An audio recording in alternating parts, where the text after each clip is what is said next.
Well, come on inside and get yourself something cool to drink. And let's talk about change. Hey, Voch. Man, VOCHLOMBARD. I appreciate y'all for tapping in with me. Love y'all to pieces. Shouts out to Bleach Report, the Bleach Report app. All the good people that's got it downloaded on their phone watching right now. If you got multiple phones, then please download it on those as well. If your mama watching, you know what I'm saying, tell her I say thank you. Your auntie and them, your uncles and everybody. If they don't know what Bleach Report is, you need to get their phone and tell them to download the Bleach Report app and tap into the NFL draft, and the Dallas Cowboys tab, because for some reason I just pop up on them for whatever reason. You know, you'll just see me over there. So shouts out to Bleach Report. And hey, y'all can hit follow on this page, and I'd assume that I'd pop up whenever I go live, Monday, Wednesdays, and Fridays at 6 p.m. Central, unless it's a federal holiday or the banks is closed. Or just Voch Lombardi on any platform. We're trying to get to 100 over on YouTube. All right. So I appreciate y'all for tuning in. We phony. And listen, man, when I say we phony, y'all got to understand what I mean when I say we. When I say we, I'm not necessarily talking about me. And I ain't really talking about everybody that's not me. But if you one of them, then yeah, you part of we. This is what I mean by we, right? The Cowboys could have a player and a let's call it a malnourished position group. You know what I'm saying? And we could be like, damn, boy, we sure need help at this position group. It's so malnourished. Damn, boy, I don't believe none of these people gonna step up and do nothing in this position group. Talking about your one text right now. I ain't got no faith in these one text, Mozzie and Justin Rogers and Jay Toia. Some people like Jay Toia, but you know what I'm saying? We need some help in this position group. The common conception was that we're not fully equipped at one tech to go win a Super Bowl right now. The funny part is, as soon as you cut Justin Rogers, people go, oh, what the hell we gonna do without Justin Rogers, Voch? What the hell we gonna do? What the hell is we gonna do without Justin Rogers, Voch? That's what they say to me. That's what the folks say to me, man. And I was looking at Twitter. It was a couple of weeks ago, a week ago when it happened, but I was looking at the Twitter and I was like, y'all mad? Now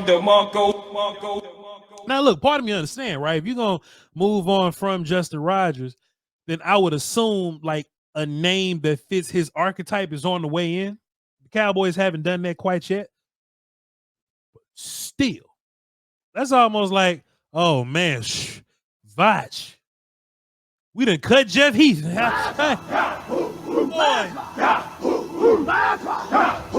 At least Jeff Heath has led your team in interceptions when Cowboy fans were trying to get rid of him. Justin Rogers ain't even played in his uniform before, and people was kind of poo-pooing at the Joneses and the Will McClays and the Pacificas and all that. They was mad at them characters. They're like, damn, Justin Rogers. Justin Rogers hadn't done the thing. Justice Rogers played for another team. Justice Rogers probably played for like San Francisco or something. You know, he played in Jacksonville or whatever, Justice Rogers. But Justin Rogers hadn't done anything here. And I saw some Cowboy fans upset. This is where I can kind of shoot some bail a little bit for some Cowboy fans. This is where I can be a little bit understanding with Cowboy fans a little bit. I mentioned earlier the archetype replacement, right? There are certain position groups where you want to kind of limit the redundancies because multiple guys play at that one spot. You know what I mean? So you try to mix it up a little bit. Some position groups you kind of want to keep a standard in those, you know what I mean?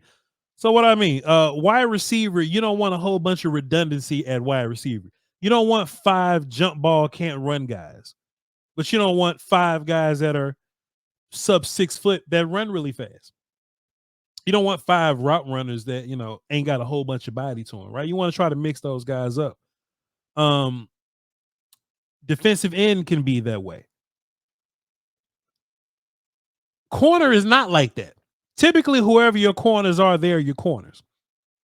Linebacker is typically your linebackers. O-line is typically your O-line. Running back, you would like to limit redundancy with running back and tight end as well. One tech is interesting because those guys do rotate. But if you 340 pounds, you gotta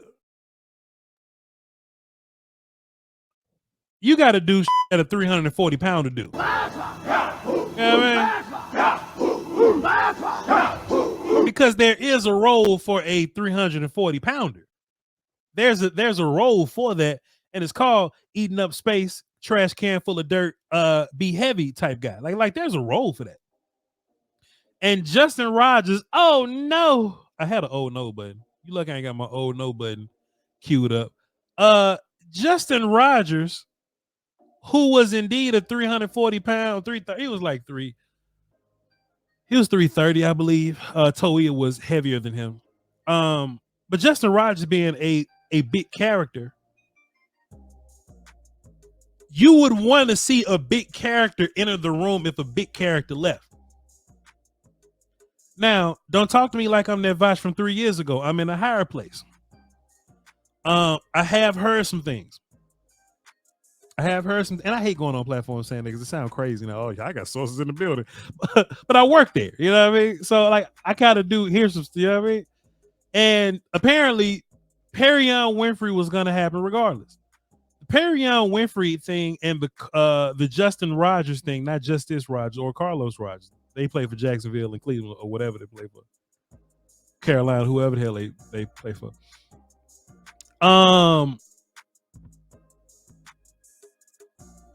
I believe Justin Rogers was on his way out regardless.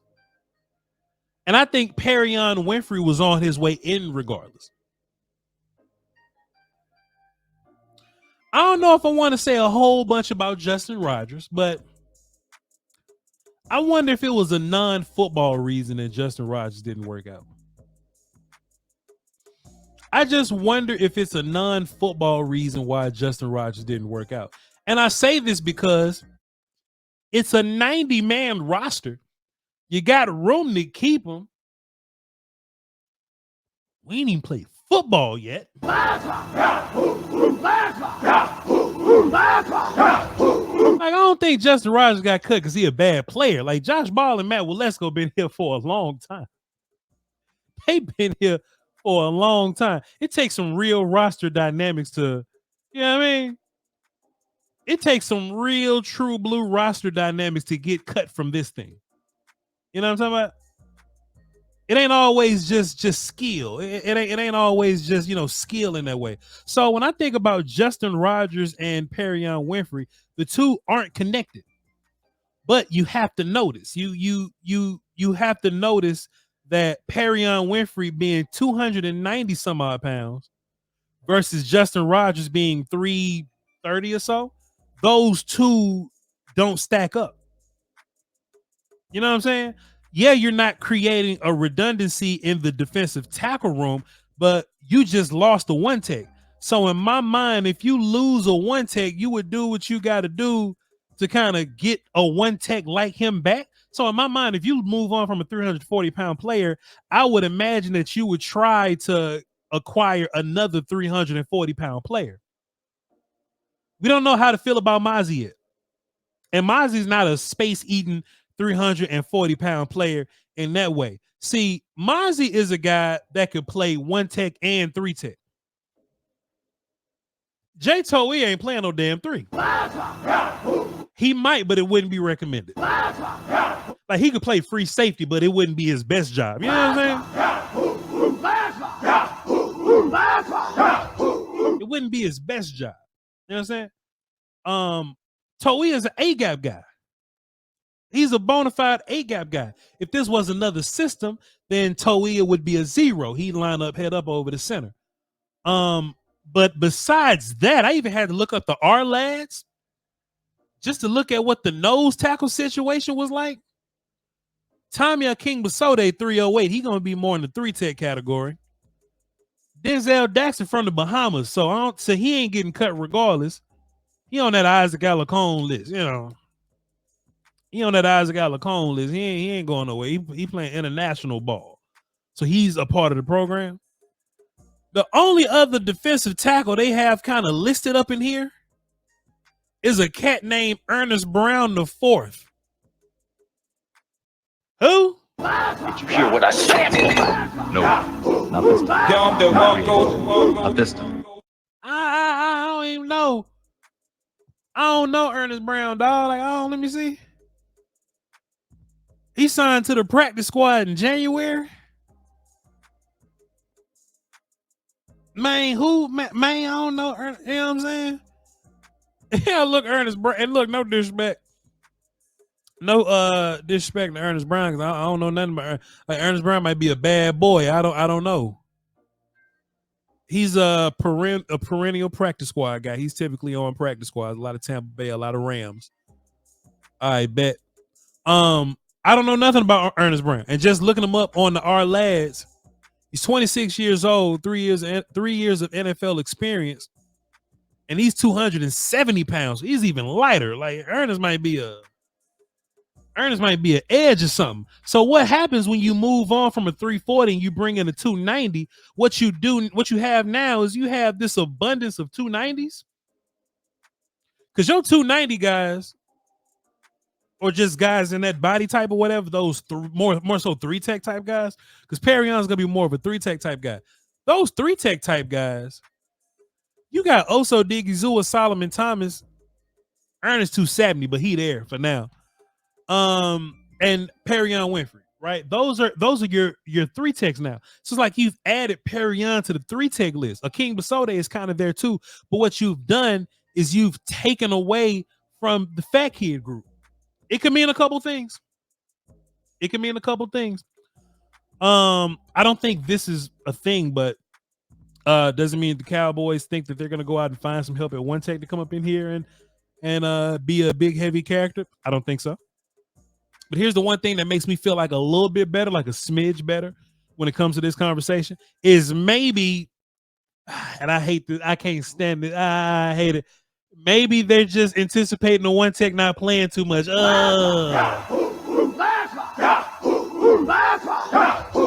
Something else that'll make you feel better is knowing that the Frankels have your back. If you are in a car accident, hit by a negligent driver or a big truck, then you be sure to call the Frankels, 214-333-3333, or go to frankelfirm.com. If you call the Frankels 9 times out of 10, you will talk to a Frankel. No AI, no automated machines. You will talk to real people that want to give you real results. You can go on the website, frankelfirm.com, scroll down to the bottom and take a look at all those wins. They don't get paid until you win. Frankel and Frankel, 214-333-3333. You need to call them first. If you get into an accident, sorry that happened to you, call the Frankels first. Don't call the insurance company. Don't call nobody else. Call the Frankels, and they will tell you who to call when you're done talking to them. Frankelfirm.com, 214-333-3333. Hey, man, because you know, and I hope the Cowboys aren't doing this. I hope they are not doing this. I hope they're not walking into this thing going, well, how many plays do we need a big old 1-tech to come in and play anyway? They have faith in Jay Toia as a young guy, and they leaning on Mozzie, even though Mozzie ain't showed us a whole bunch. Maybe they got faith in those guys moving forward to step up and like make some plays from 1-tech, like in the run game. But in real life, that may be 15 plays from Mozzie in the run game, 15 plays from Jay Toia, and everything else might be pass rush. If you get 30 rundown snaps, 15 and 15 from each, then all right. I guess that'll make sense. Even though it's not like a number issue with me. It's not like we need another 340-pound 1-tech and another 340-pound 1-tech. I just want one that I could believe in. If I had one 1-tech that I could believe in, I could live with Mozzie Smith. But I don't believe in Mozzie is the problem. You know what I'm saying? So now we in this situation. We're in a situation to where Perion Winfrey, even if he's good, right? Even if he's good, what do you do with him? Because if Perion was fantastic and he was 330 pounds, then he'd be playing One Tech as a fantastic 340 pounder. Because when you sign these UFL guys, they all question marks, so you figure out what they are. But he's a 290 pound guy, question mark. If he's a 290 pound question mark and he's good, does he still take Solomon Thomas and Oso Odighizuwa's job? The answer is no. He definitely ain't taking Osa's job. Osa live here. Osa belonged to this organization. He one of these babies. This organization gave birth to Osa. Maybe not Solomon. Solomon didn't been around the block a little bit. This ain't his home, but free agent money has been spent on Solomon Thomas. Shouts out to my guy Footsie Kid, dog. He say Perion coming from a league where they ain't even got insurance, boy.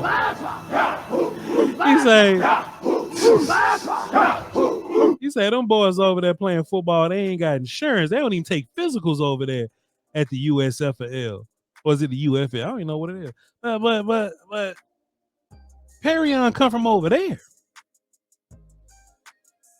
So maybe are we trying to make Perion like a run-stopping defensive end? That makes sense. Maybe possible. I don't know. I did this exercise where I broke down sacks. Because the Cowboys were number 2 in sacks a couple of years ago. It was like 2022 or something like that? The Cowboys were second in sacks. And I just been going around asking different people, do they think that the Cowboys of this year can replicate that? It was in 2022. The Cowboys had 54 sacks altogether, and they were second in the league. So in my mind, I was asking, can this group of pass rushers, including Osa now, right?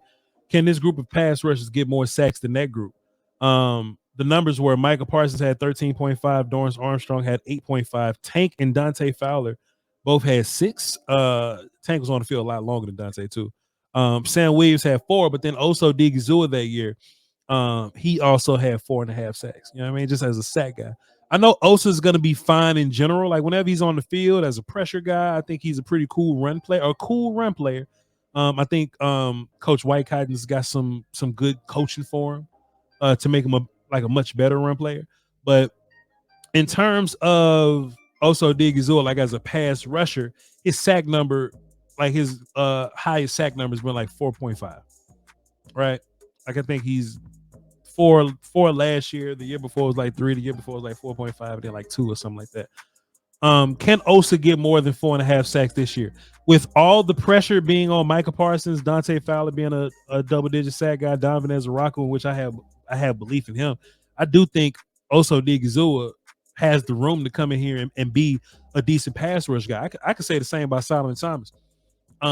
Just as a dude that you just kind of fit in that rotation in that lineup somewhere, and just let him be a pass rusher from A gap or a B gap or something like that.